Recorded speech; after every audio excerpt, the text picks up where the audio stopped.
For much of the 21st century, Russia wasn't just a country, it was a global power broker. It didn't gain power by having colonies. It gained power by doing arms deals, building gas pipelines, and making smart alliances. Russia could effect wars, block decisions at the United Nations, and keep entire regions under its control, without firing a shot.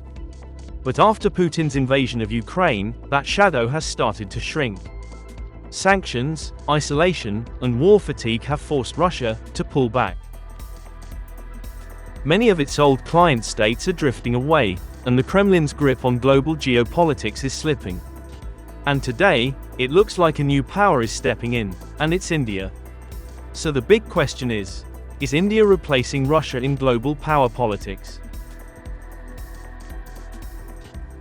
India's approach to Russia is guided by practical interests, rather than ideology.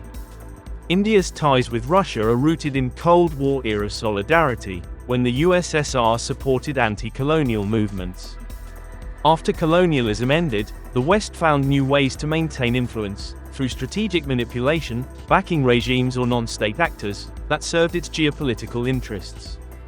Today, many believe conflicts in Western nations receive disproportionate global attention, like Ukraine, while violence and instability in the global South are often ignored. They often ignore violence in Africa, Asia, or Latin America, where millions also suffer. India mirrors this pragmatism. It avoids taking a strong moral position on the Ukraine conflict. From India's perspective, the West's outrage over Ukraine seems selective. India feels the West didn't care much when Pakistan attacked India in the past, so why should India jump to support the West now? Similarly, US support for Afghan Mujahideen during the Cold War helped fuel the rise of Al-Qaeda, part of a pattern that many in the global South view with deep skepticism. This sentiment underpins a broader frustration with Western double standards. Today, India's foreign policy favors a multipolar engagement, carefully maintaining relationships with Washington, Brussels, Beijing, and Moscow. India still relies on Russian maintenance and parts for its aging Soviet-era defense systems, which creates a long-term dependency for upkeep, upgrades, and training. Russian oil, offered at discounted rates, is also vital for India's fast-growing economy. At the same time, India also uses its relationship with Moscow as a bargaining chip in negotiations with the West, and the underlying message is, if you don't want us to buy from Russia, give us a better deal. There's no open tension, but the shift is clear. India-Russia military ties remain largely stable, with core collaborations like the S-400 missile system and AK-203 rifle production still moving forward. High-level coordination continues, via logistics agreements and joint upgrade talks. Yet, the relationship is clearly shifting. Over time, India has started to reduce its dependence on Russian weapons. Around 10 years ago, 70% of India's weapons came from Russia. Now, that number has dropped to about 36%. Why?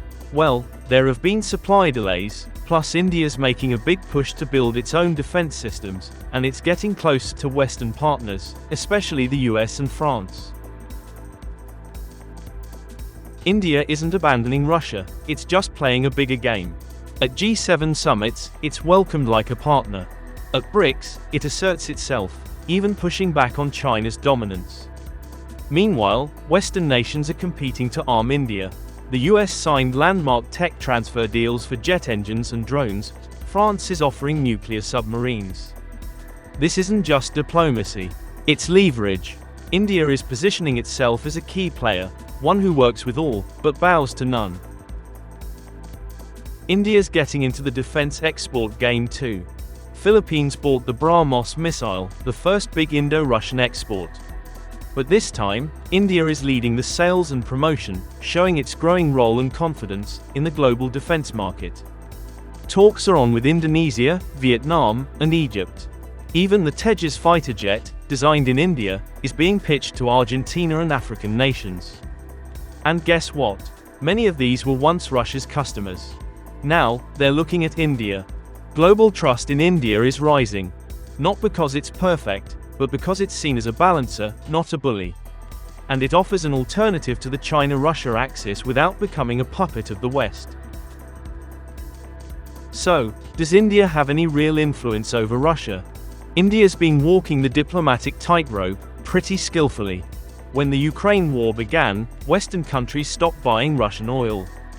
India stepped in, buying it at discounted rates. This helped India manage its fuel costs, and helped Russia keep its economy running, despite sanctions. So yes, India gained some leverage, but only to a point. For Putin, showcasing ties with countries like India, China, and Brazil helps him project that Russia's not globally isolated. He even calls them the world majority. It's more about optics, but it matters. And here's something important. India is the world's largest democracy, and the fact that it continues to engage with Russia gives Moscow a certain legitimacy. It allows Putin to say, look, even a major democratic power is standing with us. That matters symbolically, especially as Russia tries to counter Western narratives. When Putin hinted at using nuclear weapons, both India and China reportedly warned him against it. That was one moment where India's pressure worked, at least diplomatically. But let's be clear, Modi can influence Putin's tone, not his decision to keep the war going. Still, Russia leans on India's friendship to look less isolated, and India benefits from energy deals and military partnerships. Meanwhile, the US is watching all this closely. Trump, for example, has threatened sanctions on countries trading with Russia, including India. But India didn't panic. Its oil minister basically called it a negotiation tactic. In Washington, serious policymakers knows pushing India too hard would backfire. Why? Because they need India as a counterweight to China, especially if tensions rise in the Indo-Pacific. So, can India keep this balancing act going? For now, yes. India isn't seen as a threat like China or Russia, so it's in that sweet spot, influential enough to be courted, but not pressured into choosing sides. But if the US pushes too hard with tariffs, loyalty demands, or sanctions, India might just say, we're not picking sides, and step back into non-alignment. Because at the end of the day, India's priority is national interest, energy security, military readiness, and regional stability. Russia may be weakened, but it's still useful. And the US? It needs India to help manage China, Pakistan, and the whole South Asian chessboard. So if Washington plays this wrong, it could lose a key partner, right when it needs India the most.